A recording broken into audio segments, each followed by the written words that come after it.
Glória a Deus, irmãos, já oramos, pedimos a bênção do Senhor e aqui iniciando a nossa gravação e a nossa última aula de pneumatologia. Eu quero começar com vocês, amados, lendo um texto bíblico que se encontra em Atos dos Apóstolos, capítulo de número 2, versículo 38 e versículo de número 39. Hoje nós estaremos concluindo essa matéria, falaremos principalmente sobre o batismo e a plenitude do Espírito Santo, e eu não tenho dúvida que vai ser uma bênção para nós. Acharam o texto bíblico?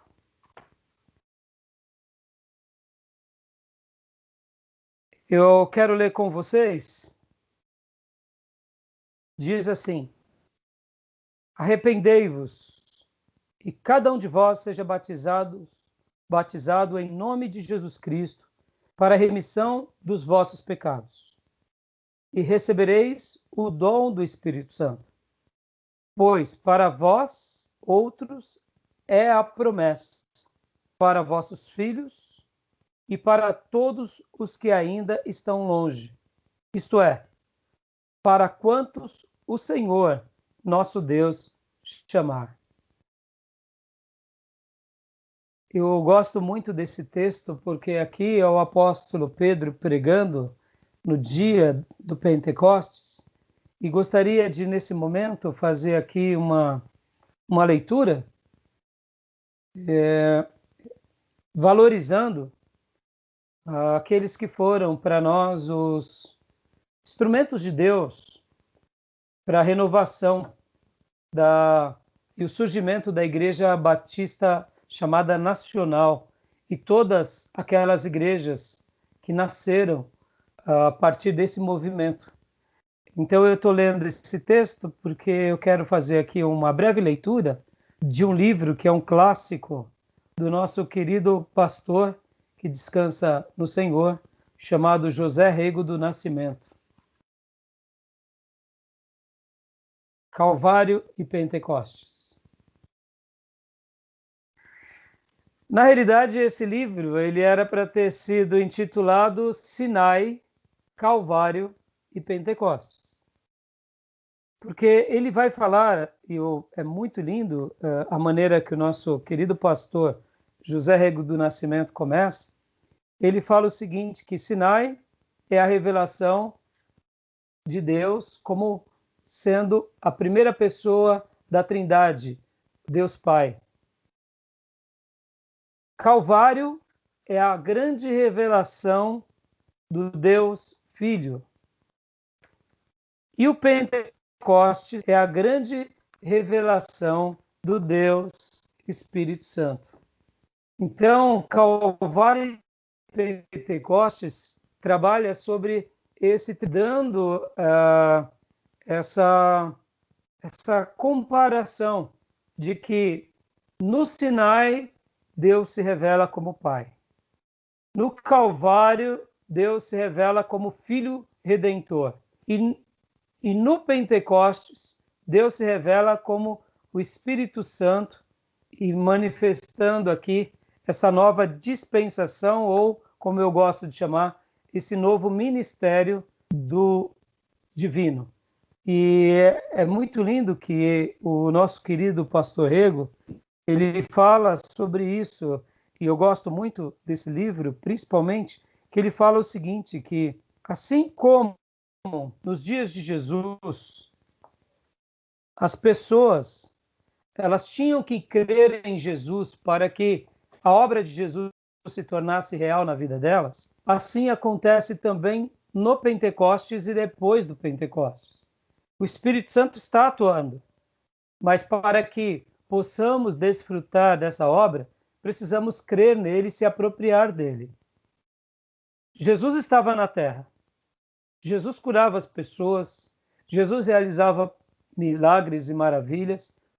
Jesus expulsava demônios, mas as pessoas, elas precisavam crer em Cristo. Elas precisavam realmente fazer valer aquela fé. Podem ver que nem todos foram curados num primeiro momento. Quando Jesus chega para o jovem rico, Jesus desafia ele a se posicionar. E nós conhecemos a história que ele nega seguir Jesus. Ele literalmente, por ser rico, por ter muitas posses, ele dá de ombros ao grande convite. Então, se na vida do jovem rico ocorresse alguns milagres, não valeria de nada. Podem notar que ele teve um encontro com Jesus, mas ele não se rendeu ao Cristo ressurreto. Já o cego de nascença, ele creu em Cristo, mesmo não vendo fisicamente o Cristo. Ele creu em Cristo, sabendo que ele era o Messias, que ele era o Salvador e que ele também poderia curá-lo. Pode ver que na maioria das curas de Jesus, Jesus diz assim: a tua fé te salvou, depois de ser curado.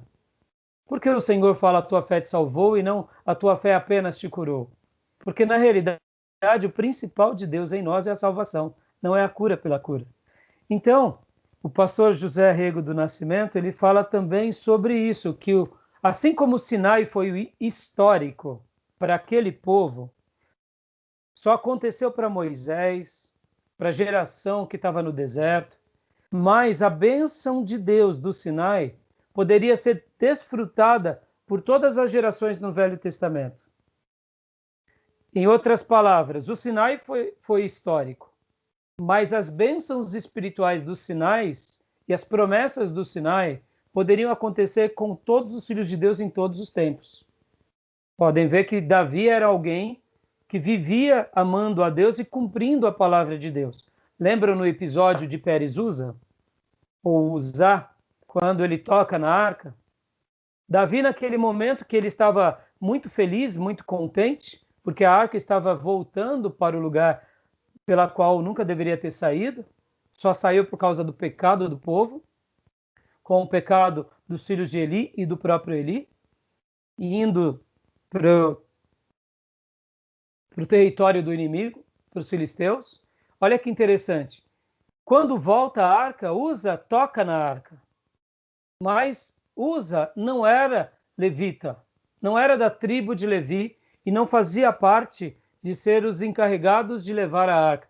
No momento que ele morre, Davi não se rancoriza. Davi fica espantado, todo Israel fica espantado. E o que Davi fez? Davi foi ver a lei. Por que isso aconteceu? Porque Deus fez uma ruptura em Israel.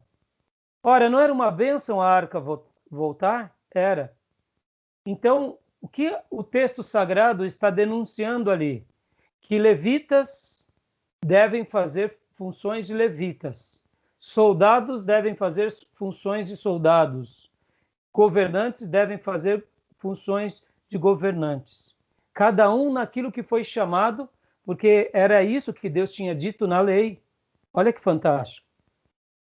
Talvez você pense assim, pastor, mas e se a arca caísse? Não teria nenhum problema. Se ela caísse, quebrasse. A glória de Deus não teria caído nem quebrado. Poderia ser que talvez não quebrasse. Mas o problema foi na hora que alguém que não foi separado por Deus para aquilo, quis fazer a obra de Deus naquilo. Lembram de um rei de Israel que quis queimar incenso? Ele entra no templo e ali ele faz uma obra pela qual Deus não queria. No mesmo momento, os sacerdotes repreendem e ele pega lepra na testa. Olha que forte isso. Porque não era separado para aquilo. Então, o Sinai foi histórico. E as bênçãos do Sinai não foram para todas as pessoas que creram no Sinai. Então, a historicidade do Sinai só foi para Moisés, Arão, Miriam e Josué e aqueles habitantes que viram o Sinai. Mas as bênçãos espirituais dos Sinais foi para todo o Velho Testamento. O Calvário foi histórico. Como assim, pastor, histórico? Foi um dia na história da humanidade. Jesus não morre todo dia.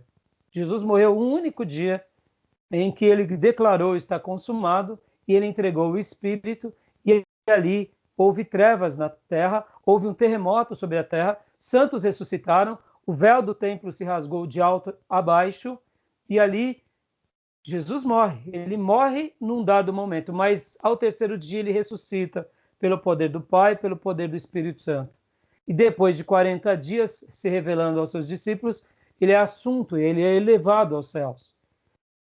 Então, Cristo morre uma vez, Cristo ressuscita uma vez. Isso é histórico, nunca mais acontece. Mas as bênçãos do Cristo que morreu, elas continuam acontecendo na nossa vida até hoje. Em outras palavras, quando reconhecemos que Ele é o nosso Salvador, há uma morte substitutiva. Nós morremos com Ele na cruz e, por essa razão, nós ressuscitamos com Ele também ao terceiro dia, e o símbolo disso é o batismo. Mas, na realidade, isso acontece conosco, esse poder da ressurreição acontece na regeneração, quando, de fato, cremos que Jesus é o nosso Salvador. Pode ver que a justiça do Filho de Deus recai sobre nós e os nossos pecados é lançado sobre Ele. Aí talvez você diga, pastor, mas não estou entendendo. Você vai entender. Jesus nasce na história e ele morre uma vez. O Calvário é uma vez na história. E aquele sangue que é vertido uma vez na história é para redimir todos os que creem em todos os séculos. Todos os que criam nele antes de Cristo, que criam nele durante aqueles dias e que viriam a crer nele no futuro. Ou seja, mas é histórico nele.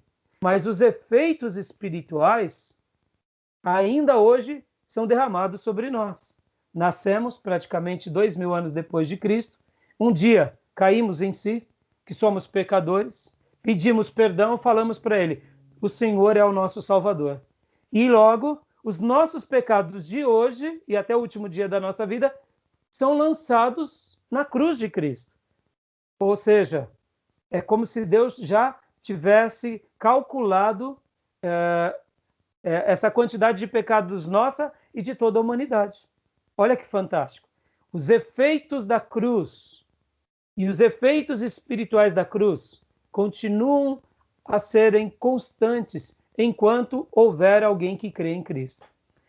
E o Pentecoste? Mesma coisa. O Pentecoste foi um dia na história. De que forma? O Espírito Santo foi derramado, lá em Atos 2. E os efeitos espirituais continuam sendo presentes enquanto houver alguém que crê em Cristo. E esse texto é muito lindo, que lemos no início, porque fala sobre isso, fala sobre aonde houver alguém que realmente for crer no Senhor.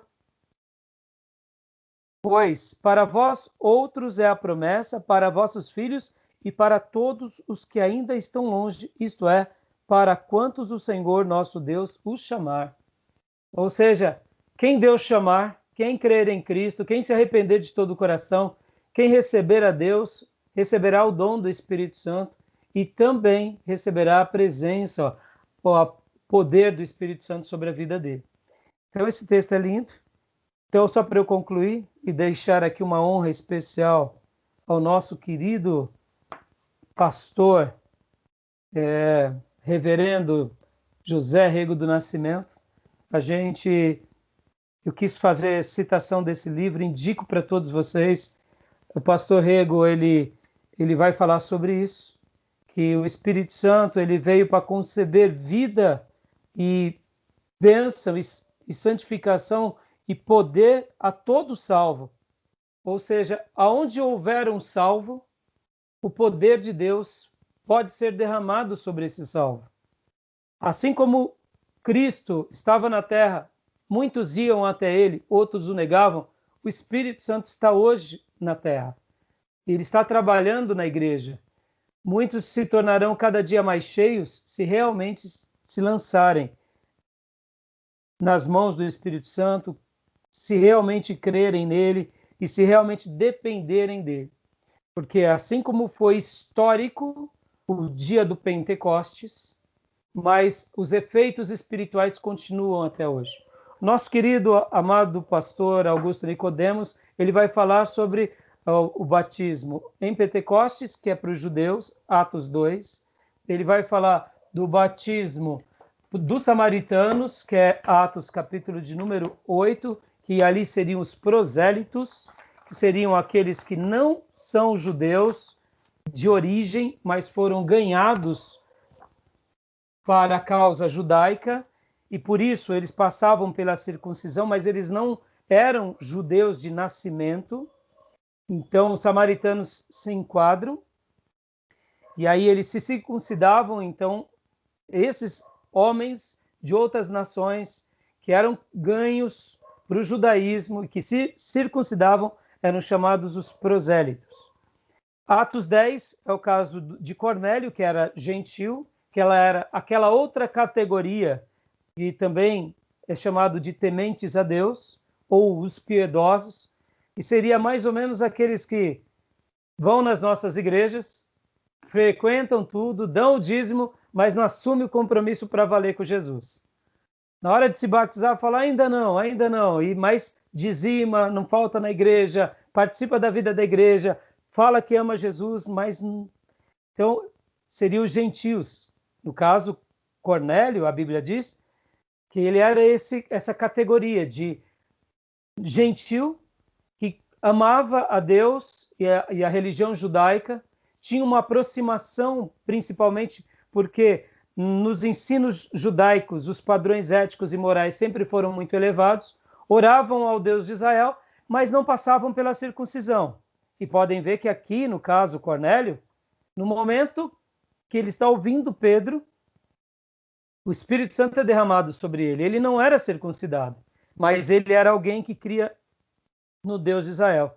E depois Atos 19, que é aquele grupo de João Batista, que o próprio Augusto Nicodemos chama de crentes do Antigo Testamento, e aí eu colocaria assim, crentes do Antigo Testamento no Novo Testamento, que são os discípulos de João Batista.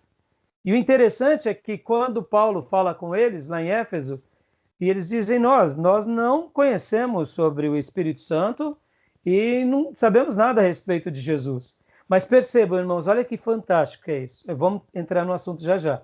Eles eram tão crentes no Deus de Israel, que quando Paulo fala para ele, prega para eles, falando de Cristo, eles fazem agora o batismo cristão, e a Bíblia fala que eles falam em línguas e profetizam.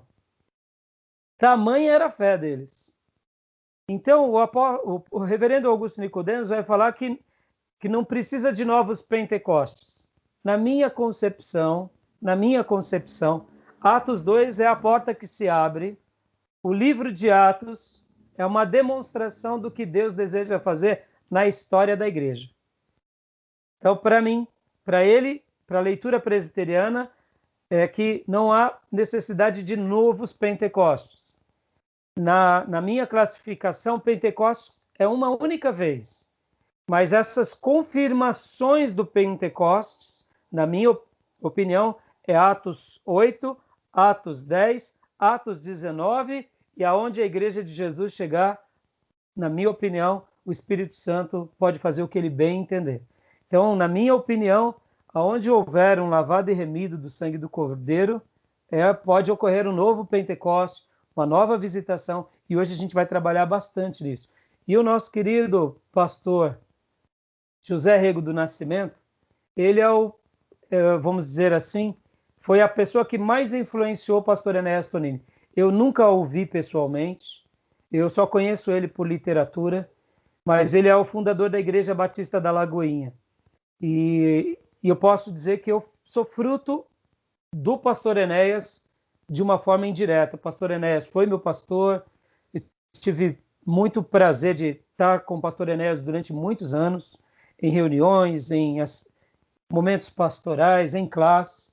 E nos últimos anos de vida eu tive a honra de estar dando aula lá no STBnet, ao lado do nosso querido ancião.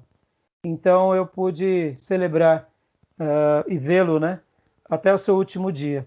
Então, assim, eu não tenho dúvida que o Rego do Nascimento abençoou o Enéas e o Enéas nos abençoou, como abençoou milhares de pessoas no nosso país. Eu acredito nessa manifestação do Espírito Santo para os nossos dias também, como um presente de Deus. Agora, é claro, com muito equilíbrio e com muita maturidade. Tá bom, meus irmãos? Tá bom? Alguma dúvida até aí? Não? Então tá bom. Então, Antes de irmos para o livro, deixa eu falar mais uma coisa de um outro grande homem de Deus, que foi o Dr. Paulo de Souza Oliveira. O Dr. Paulo, ele era o diretor pedagógico do nosso seminário nos meus dias e foi durante muitos anos. E também tive a honra de estar com ele até pertinho da sua partida. Ele foi meu professor no mestrado. Eu comecei o mestrado no STBnet e ele deu aula para mim também. E o Dr. Paulo, para todos nós ali do seminário, ele foi um grande espelho para nós, porque ele tinha várias formações. Ele era da área da saúde, ele era sociólogo, ele era historiador, matemático. Irmãos, ele teve tantas formações na sua vida que era algo admirável. E depois disso ele tirou um mestrado em sociologia e um doutorado em teologia. Era pastor, trabalhava diretamente no seminário, era da Igreja Batista do Povo, pastoreou uma igreja no Rio de Janeiro também durante alguns anos, também chamada Igreja Batista Missionária, mas o foco dele sempre foi a vida teológica. E o Dr. Paulo, ele ensinou para nós muitas coisas e de todas as grades do seminário, do meu curso de bacharel, ele me deu praticamente 50% a 60% das grades eu aprendi com ele. Então, assim como o pastor Enéas, para mim, é uma referência de pastor, de avivalista, de homem de Deus, de profeta, o Dr. Paulo é de pensador. De pensador, e foi o meu mentor intelectual no ministério. E é comum, quando qualquer pastor e aluno e professor de seminário menciona o Dr. Paulo, que ele era uma mente brilhante. E realmente era, irmãos, era admirável. Numa aula de teologia, numa aula de grego e hebraico, ele começava a falar de física quântica. Era uma coisa assim de rir, de rir. Tamanha era a grandiosidade dele. Por exemplo, eu tive hebraico 3 anos e foi com ele. E olha, que momentos magníficos. Ele era um mestre, literalmente um mestre. Mas sabe, o que eu queria fazer aqui é uma defesa e até um elogio, porque acabei de prestar um elogio ao Rego do Nascimento, José Rego do Nascimento. Pastor Enéas, sempre elogio. E hoje eu queria elogiar o Dr. Paulo, que já descansa em Deus, porque, para mim, ele não era só um grande pensador, o Dr. Paulo. Para mim, o Dr. Paulo, ele era mais do que um pensador. Todos diziam, ele é muito sábio, ele é muito intelectual. Admito, era isso. Mas essa não era a maior virtude dele. Para mim, e talvez para os filhos dele, né? O Dr. Paulo teve 4 filhos, todos ministros, pastores, missionários, a esposa, uma esposa até então, onde eu sabia, militante no reino, e todos também passaram pela Universidade da USP. Tanto a esposa era da USP, Dr. Paulo fez um monte de cursos na USP, e todos os filhos dele são formados na USP. Olha só que interessante. E uma história batista riquíssima atrás deles. Talvez os filhos dele possam dizer isso para mim. Mas o Dr. Paulo, para a minha vida, ele tinha um viés muito maior do que o conhecimento e a sabedoria, que era de um homem de uma profunda espiritualidade. Para mim, eu vejo o Dr. Paulo como alguém que via a Bíblia Sagrada, irmãos, como os grandes oráculos de Deus. O Dr. Paulo, ele tinha uma mente tão aguçada na ciência, na humanidade, na tecnologia, em línguas, mas ele cria tanto nessa palavra e cria tanto no poder do Espírito Santo, que a maneira em que ele exaltava essa palavra era de uma espiritualidade. Eu posso dizer para vocês que talvez foi isso que mais marcou a minha vida, convivendo com ele, sendo treinado. Por exemplo, uma das pérolas que eu aprendi com o Dr. Paulo. Lembram quando Jesus ele é tentado lá no deserto, logo depois do batismo, o Espírito Santo leva para o deserto e lá ele é tentado. E ali, irmãos, quando Jesus vence o diabo nas 3 tentativas que o diabo tenta enganar Jesus, o que Jesus diz para Satanás? Qual foi a grande arma que Jesus vence Satanás? Geralmente nós aprendemos que para expulsar o diabo, castas de demônios, precisamos orar e jejuar. Mas Jesus já estava em 40 dias de orações e jejum. E por que o diabo ainda permanecia? Então, Dr. Paulo, ele fala nos ensinou com muita riqueza E essa era uma síntese da vida dele, quando ele falava da Bíblia. Ele acreditava tanto na Bíblia. Aquilo que mencionamos na aula passada, deixa os textos bíblicos falarem. Deixa os textos bíblicos falarem. O Dr. Paulo dizia assim, Jesus venceu o diabo porque ele dizia, assim está escrito. A arma de Jesus para contra-atacar e destruir as grandes investidas de Satanás contra Cristo foi a palavra de Deus. Quando veio a seta com relação às questões vitais, o pão, por exemplo, Jesus estava com fome. Pede para que essas pedras sejam transformadas em pão. O Senhor cita a palavra. Pode ver que ele não comenta algo, ele cita, assim está escrito. Nem só de pão viverá o homem, mas de toda a palavra que procede da boca do Senhor. E é com a palavra de Deus que o diabo é vencido. Na segunda ocasião também foi assim, e na terceira ocasião. Todas as vezes em que o próprio Satanás usa a palavra distorcida para se destruir as maiores obras das trevas, Jesus usou o quê? A palavra. Assim está escrito. E dessa forma, o diabo, a Bíblia diz que se retirou e vieram os anjos e o serviram. E o Dr. Paulo, irmãos, ele era esse homem de uma espiritualidade tamanha, porque ele via as batalhas espirituais. Ele enxergava o mundo espiritual sem cientificar a fé. E notem, ele era um doutor, ele era um cientista, ele era uma pessoa ilustre, mas ele não colocava a mente carnal dele na frente da leitura da Bíblia, ele colocava a Bíblia como a grande revelação de Deus na história para todos os lavados e remidos. Então, para mim, a maior virtude do Dr. Paulo era uma espiritualidade sem precedente. Tanto é que ele era um homem fiel, leal à sua vocação, à sua família, ao seu chamado, e foi um teólogo ímpar.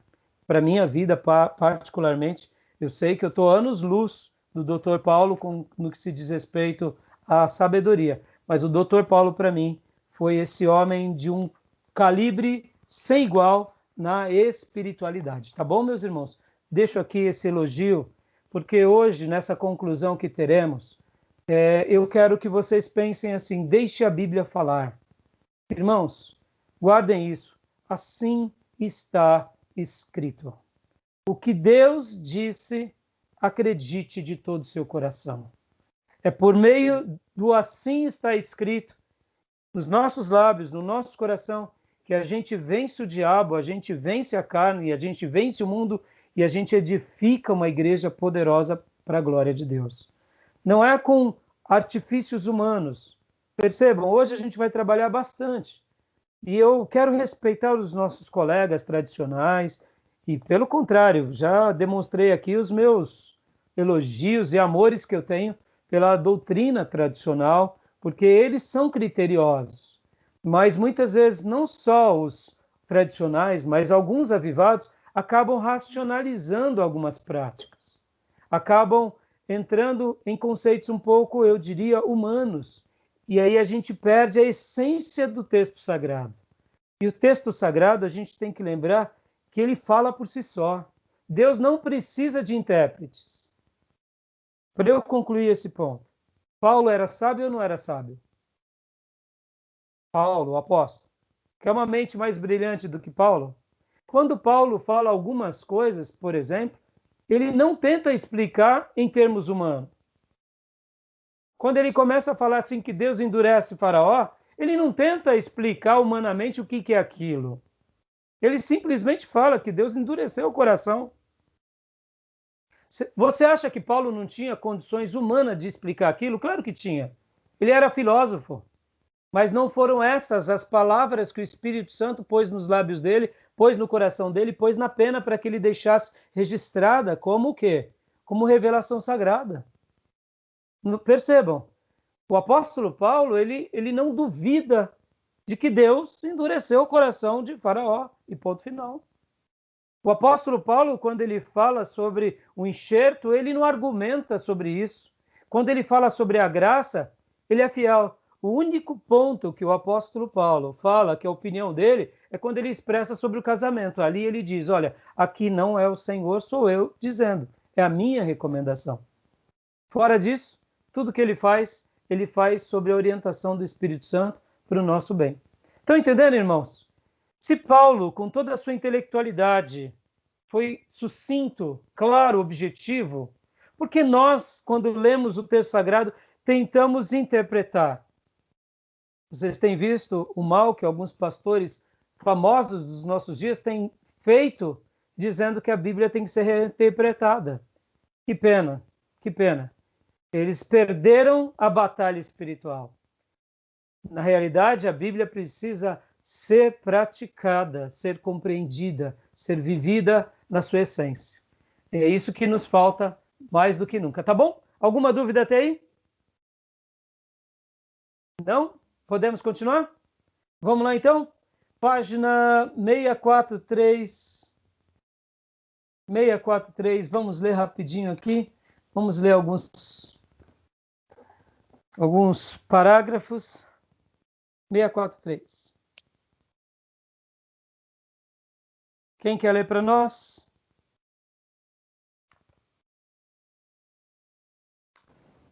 Posso ler, pastor? Por favor.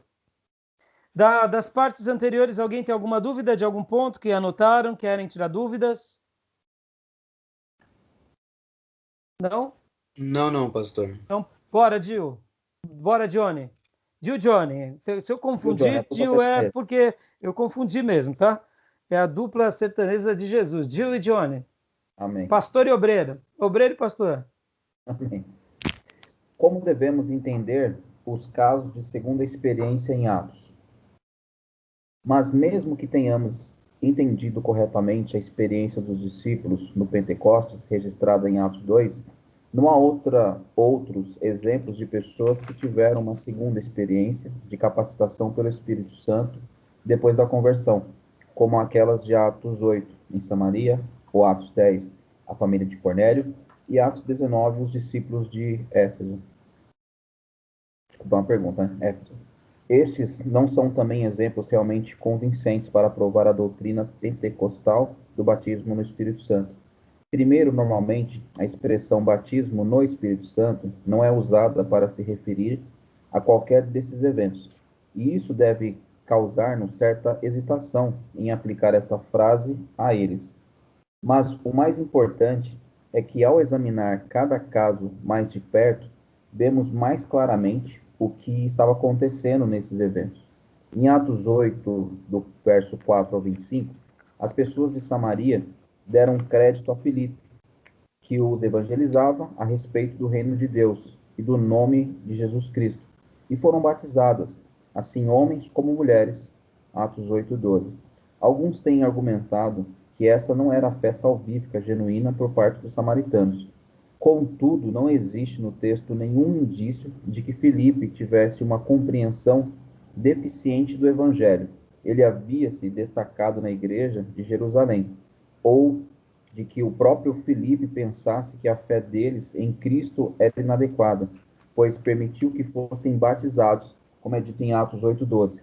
Uma compreensão melhor desse evento seria que Deus, em sua providência, esperou de maneira soberana para dar aos samaritanos a capacitação da nova aliança do Espírito Santo diretamente pelas mãos dos apóstolos, como é dito em Atos 8, do 14 ao 17, de modo que ficasse evidente aos principais líderes da comunidade de Jerusalém que os samaritanos não eram cidadãos de nível inferior, mas membros plenos da igreja. Isto era importante por causa da animosidade histórica entre judeus e samaritanos. Os judeus não se dão com os samaritanos, conforme é falado em João 4:9. E porque Jesus tinha especificado que a expansão do evangelho para Samaria seria o próximo passo principal após sua pregação em Jerusalém e na região da Judéia ao redor de Jerusalém. Sereis minhas testemunhas, tanto em Jerusalém como em toda a Judéia e Samaria e até os confins da terra. Desta forma, o evento em Atos 8 foi uma espécie de Pentecostes de Samaria, um derramamento especial do Espírito Santo sobre o povo de Samaria. uma raça mista formada por ancestrais judeus e gentios, de modo que se tornasse evidente a todos que as bênçãos plenas e o poder do Espírito Santo pertencestes à nova aliança. Tinham vindo também a este grupo de pessoas e não estavam limitadas apenas aos judeus. Como esse é um evento especial na história da redenção, no processo em que o padrão de Atos 1:8 se concretiza no livro de Atos, não é um padrão a ser repetido por nós hoje. É simplesmente parte da transição entre a experiência com o Espírito Santo na antiga aliança e a experiência com o Espírito Santo na nova aliança. A situação em Atos 10 é menos complicada, pois nem mesmo fica claro que Cornélio, era um crente genuíno antes de Pedro chegar e pregar o Evangelho. Com certeza, ele não tinha confiado em Cristo para receber a salvação. É antes um gentil, um dos primeiros exemplos da maneira pela qual o Evangelho seguiria até os confins da terra. Certamente, Cornélio não creu primeiro na morte e ressurreição de Cristo pela sua salvação, para mais tarde chegar a uma segunda experiência posterior à conversão. Em Atos 19, mais uma vez encontramos uma situação de algumas pessoas que não tinham realmente ouvido o evangelho da salvação por meio de Cristo. Elas tinham sido batizadas no batismo de João Batista, conforme é dito em Atos 19:3.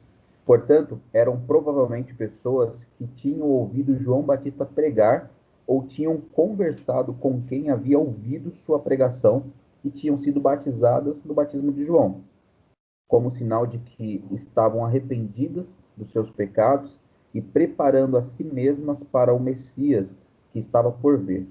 Com certeza não tinham ouvido da morte e ressurreição de Cristo, pois nem sequer tinham ouvido que existia o Espírito Santo. Fato que não seria desconhecido por ninguém que tivesse presenciado o Pentecostes ou que tivesse ouvido o Evangelho depois do Pentecostes. É provável que elas nem mesmo soubessem que Jesus vivera e morrera, pois Paulo teve de lhes explicar.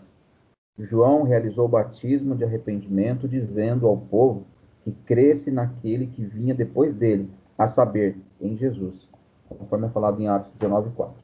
Portanto, esses discípulos em Éfeso não tinham entendimento da nova aliança ou a fé da nova aliança e certamente não tinham uma capacitação pelo Espírito Santo que pertence à nova aliança. Eles eram discípulos apenas no sentido de seguidores de João Batista, que ainda estavam esperando pelo Messias.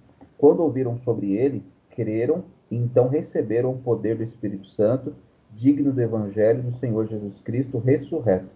Por isso, esses discípulos em Éfeso também não são certamente padrão para nós hoje, pois não temos fé primeiro no Messias, pelo qual esperamos, para depois ficar sabendo que Jesus já veio, viveu, morreu e ressuscitou. Chegamos à compreensão do Evangelho de Cristo imediatamente e, tal como os coríntios, entramos de imediato numa experiência de poder do Espírito Santo que pertence à nova aliança. Parece, portanto, que não há textos do Novo Testamento que nos incentivem a buscar uma segunda experiência de batismo no Espírito Santo, que venha depois da conversão. E aí, meus irmãos, o que vocês acham dessa porção? Concordam, não concordam? Para mim, isso é ponto pacífico em relação à questão do batismo com o Espírito Santo, porque confirma também a posição do pastor Augusto Nicodemos, confirma aquilo que eu li do Stott, dessa forma que eu faço essa leitura com relação às Escrituras, em relação ao batismo com o Espírito Santo, quando se diz em relação à segunda bênção. Então, eu concordo com o Gruden nessa questão aqui. E os demais irmãos? Em relação ao batismo, concordo, pastor. Em relação a um ponto aqui que foi dito no livro do Gruden, não sei se eu concordo muito. Ele falou que os discípulos não sabiam que o Messias já tinha vindo, né? Mas João ele apontou para o Cordeiro, né? Eis o Cordeiro que tira o pecado do mundo, e é bem capaz que ele tenha disseminado essa informação entre os discípulos dele, E não sei se eu concordo muito com essa informação que está aqui no Gruden. O que o senhor acha sobre isso? Estou errado? O que o senhor tem a falar? Não, a gente vai... É assim, deixa eu só fazer a crítica aqui do Gruden. Deixa eu até explicar para vocês argumentarem com mais propriedade, se sentirem mais à vontade de falar. A crítica aqui é a segunda experiência em Atos, ou como muitos gostam de chamar, uma segunda bênção, ou a própria expressão batismo com o Espírito Santo. O que o Gruden está querendo dizer aqui é o seguinte, que essas 4 ocorrências, Atos 2, Atos 8, Atos 10 e Atos 19, já estão fechadas, é que nem o Nicodemos. Ou seja, não há uma nova experiência com o Espírito Santo. É essa a questão. Podem ver que o final aqui, olha só, parece, portanto, que não há texto no Novo Testamento que nos incentive a buscar uma segunda experiência de batismo no Espírito Santo que venha depois da conversão. É isso que eu quero dizer. Então, para eu poder fazer um debate mais acalorado, uma coisa é a pessoa possuir o Espírito Santo desde a conversão. Outra coisa, ela ter uma experiência pós-conversão. E nós não podemos esquecer que muitos irmãos pentecostais e avivados fazem disso um trunfo. Fazem disso, o Gruden vai colocar aqui, fazem disso quase que uma vedete. Você é batizado com o Espírito Santo? Ah, você não é, que pena. Esse que é o problema. E eu acho que ponto X aqui não é se você vai ter uma segunda experiência, se você vai ter um outro momento. É você compreender essas questões. Então, só para intensificar aqui, eu particularmente, vou explicar aqui para dar a minha opinião. Eu não concordo com essa parte. Por que eu não concordo? Vou explicar. Eu quero acreditar que Atos não é simplesmente um livro, como diz o Augusto Nicodemos. Para ele, Atos é narrativo e não normativo.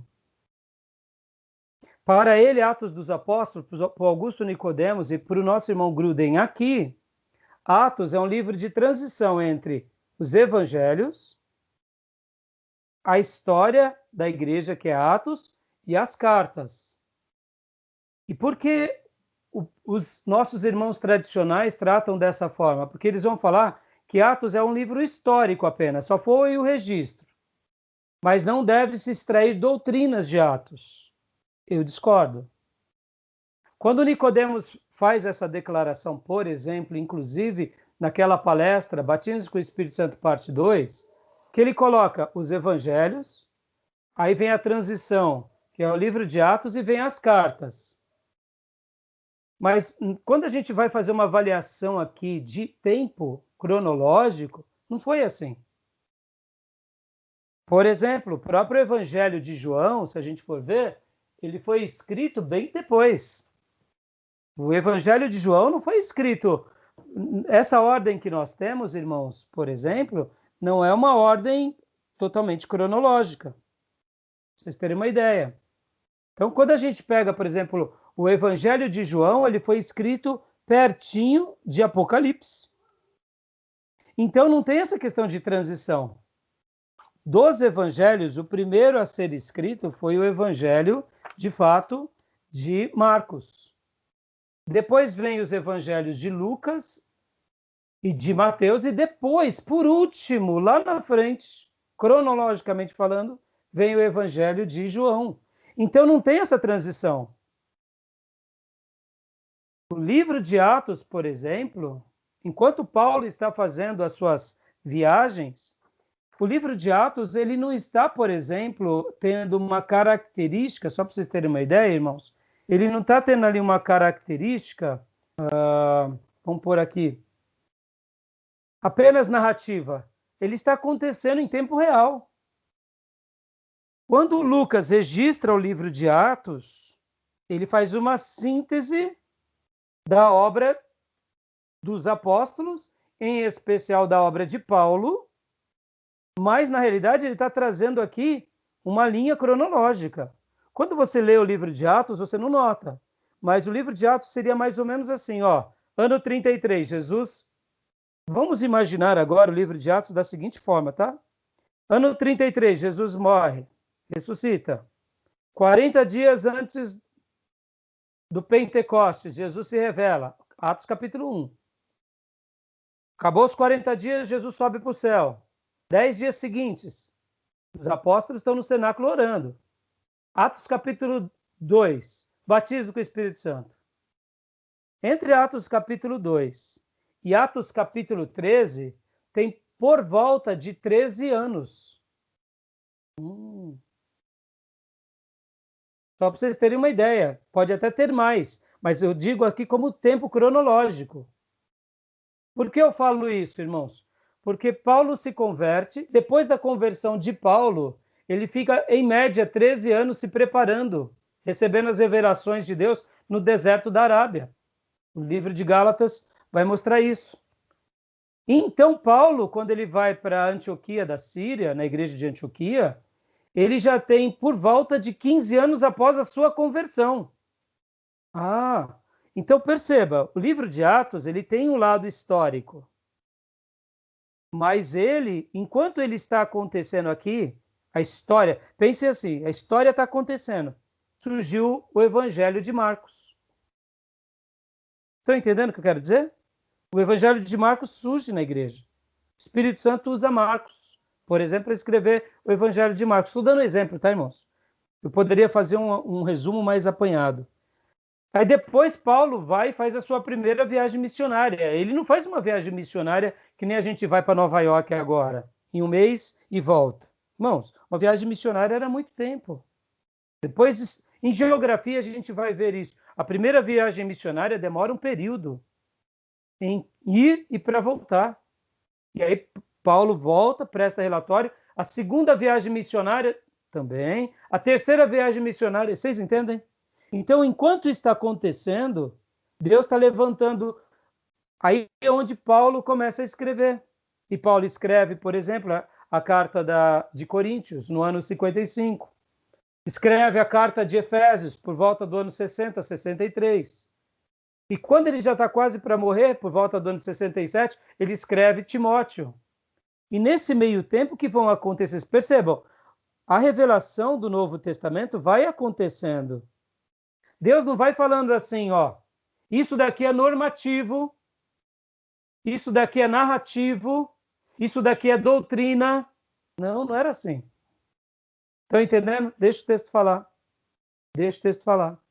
Por isso que eu estou comentando aqui que essa declaração dele, de que não há uma expressão de batismo no Espírito Santo ou com o Espírito Santo, aí a gente está negando as passagens e a pregação de João Batista. Eu não sou digno de segurar a sandália dos pés dele, porque quando ele vier, ele vos batizará no Espírito Santo e com fogo. É no tempo dele, é Deus faz como ele quer. Por que eu estou falando isso, irmãos? Quando Pedro ele é questionado sobre Cornélio, e ele dá a defesa, porque os judeus, ao verem Cornélio, um gentio que não é circuncidado e que não foi batizado, recebeu o Espírito Santo, pode isso? Não pode, mas por que não pode? Pode, Deus faz como ele quer. Cornélio não estava dentro daquela categoria chamada os tementes a Deus, ou os piedosos, ou justos? Ele orava para o Deus eterno. Pastor, mas Cornélio era um domingueiro. Eu sei, irmão, era um domingueiro, mas tem vezes que Deus faz umas coisas com os domingueiros que a gente não acredita. É Deus. Ele faz como ele quer. Por que Deus está fazendo isso? É para mostrar o controle dele. Então, por que eu estou falando isso, irmãos? Eu respeito muito o ponto de vista histórico, até porque os nossos irmãos pentecostais erram muito, trazendo exageros, trazendo rótulos, trazendo medalhas em nome do batismo com o Espírito Santo, dom de língua, e faz cada barbaridade profetada. Aí a gente vê tanta besteira, irmão, que é quase espiritismo dentro da igreja. Vocês sabem disso, irmãos? Vocês que um dia serão pastores, e eu torço que vocês sejam evangelistas, pastores, vocês vão ver o trabalho que dá quem tem dom de revelação, irmãos. Geralmente vão falar nas escondidas de vocês. A maioria das vezes.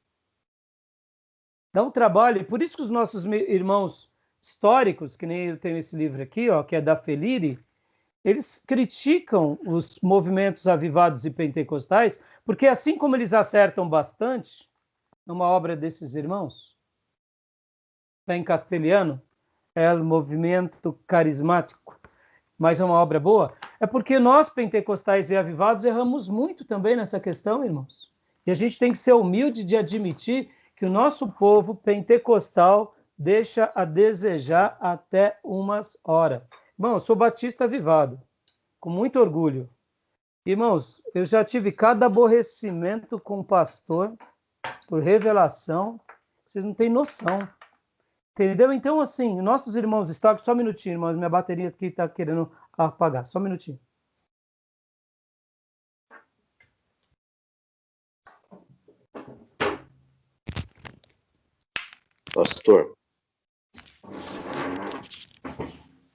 Pastor Rai. Pastor, não estou te vendo.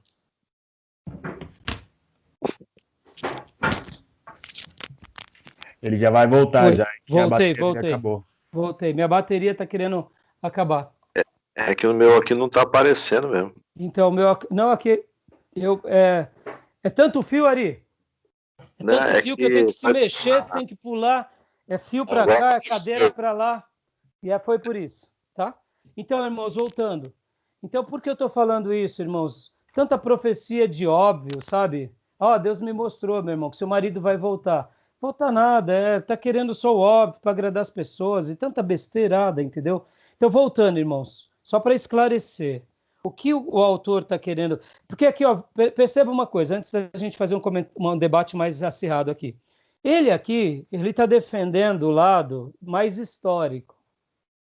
Dá para ver que o Gruden está querendo agradar todo mundo.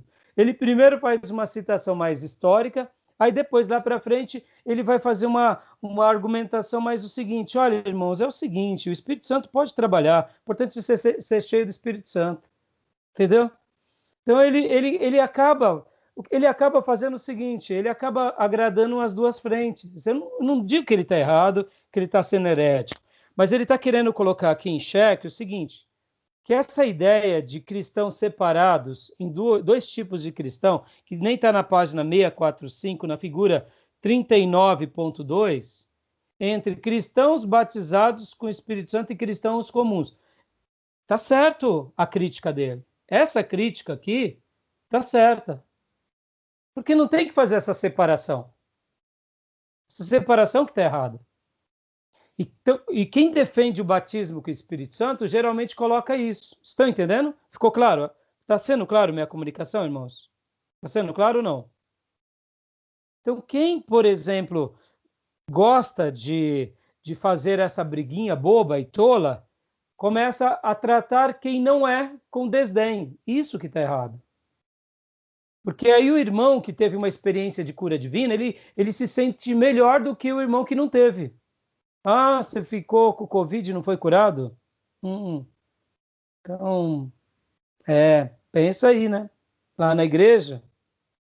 Porque no dia que Podem ver, irmãos, a igrejolatria, a pastora da latria, culto ao pastor, ao ungido, entendeu? Tá tudo errado. Então, essa separação entre quem é batizado e quem não é, que tá errada. Afirmar, aí eu acho que é aí onde o Felipe quis dizer. E aí, por isso que eu estou falando tudo isso, Felipe, para te clarear e clarear os irmãos.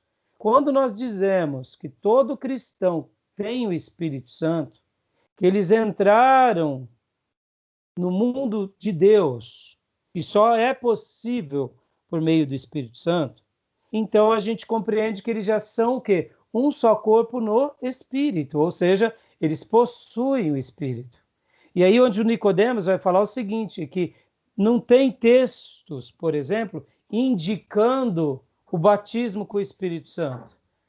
E aí eu quero até dizer o seguinte: o Novo Testamento não dá ênfase de uma forma desenfreada sobre isso. Ele dá ênfase pela plenitude do Espírito Santo. O Novo Testamento dá ênfase pela santificação, pela consagração. Ele dá ênfase a desenvolver a vossa salvação. Em outras palavras, a grande ênfase que o Novo Testamento dá, é claro que ele vai falar do fruto do Espírito em Gálatas. Em Efésios ele vai dizer o seguinte: não vos embriagueis com vinhos onde há contenda, mas enchei-vos do Espírito. Ele quer dizer o seguinte: sejam cheios, sejam plenos, sejam operosos, mas unam isso a um estilo de vida que condiz e que frutifique. E aí a gente vê que essa é a harmonia. Por isso que na minha aula passada eu falei sobre as duas coisas. Aí, o movimento pentecostal e avivado, que quer destacar essa questão da experiência, eles não estão errados. Os nossos irmãos históricos, que também começam a ter essa cautela de fazer essa questão de pontuar para que não tenha essa diferenciação, eles também não estão errados. Porque eles notam que nessa diferenciação cria uma briga tola. E é nisso que a gente não pode parar. A gente não pode começar a ter esses critérios, porque nós acabamos errando. Então, na minha opinião, são duas verdades que podem caminhar em harmonia, desde que a gente tenha sabedoria com as duas coisas. Compreenderam? Ficou claro, irmãos? Deu para entender um pouquinho ou não? Ou piorou aqui? Felipe, você compreendeu, Felipe? Isso é ponto pacífico para mim, pastor. O que o texto, que o próprio autor ele ataca é justamente essa questão. Na verdade, essa questão do batismo com o Espírito Santo e essa questão entre pentecostais e históricos surgem por conta do pentecostalismo. Antes disso aí, você não tinha essa discussão entre os próprios apóstolos, entre os discípulos, entre os pais da igreja. Isso aí era isso mesmo, enchei-vos do Espírito. Cheio, O cristão é um passo progressivo, né? A gente vai progredindo, a gente vai crescendo. Essa questão só vai surgir, essa briga, entre aspas, em relação ao batismo com o Espírito Santo, do termo em si, após o advento do pentecostalismo, porque aí passa, sim, a fazer uma categorização de cristãos. É isso que o autor tá batendo em cima, é isso que o Nicodemo também, o Nicodemos ataca, a mesma coisa o Stott, é nesse ponto crucial, onde a partir do advento do pentecostalismo, você tem essa divisão, o que causou um certo problema dentro da igreja, porque pensa, cristãos, novos cristãos, né? Ao ver, muitos poderiam até se sentir incentivados. Poxa, eu vou buscar mais porque eu quero sentir isso também. Maravilha, isso é muito bom. Só que muitos se sentiram deixados de lado. Você, como o senhor mesmo explicou, eu não tenho Espírito Santo, então eu sou menos. Não tem isso. Em momento algum, as escrituras ela nos dá base para isso. Exatamente. E aqui eu vou parar a gravação e vou só fazer uma citação da página anterior do Stott, que ele faz uma afirmação, que é aí onde entram as afirmações dos históricos, que aí é passível de questionamento, e eu quero questioná-lo, por exemplo. Mas quando a gente tem equilíbrio e sabe onde ele quis chegar, as coisas ficam mais tranquilas. Deixa eu só encerrar a gravação e já abrir outra, tá?